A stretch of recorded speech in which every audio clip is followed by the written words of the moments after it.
मुरीद के सदर की आबादी 28 चक में डाकुओं और पुलिस के दरमियान फायरिंग का तबादला। डॉल्फिन फोर्स का सरबराह गोलियां लगने से जान बहक। पुलिस ने इलाका की सर्चिंग शुरू कर दी। मुरीद के पुलिस के मुताबिक डॉल्फिन फोर्स के जवान खुफिया इतला पर शेखुपुरा रोड की आबादी 28 चक मशकूक अफराद की मौजूदगी की इतला पर गए।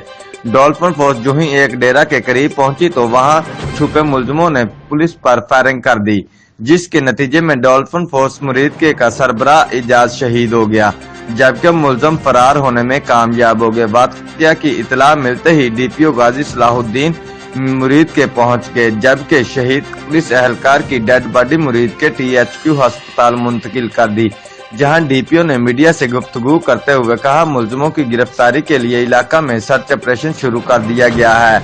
रिपोर्ट अमानत अली, जियो एक्सप्रेस न्यूज, मुरीद की।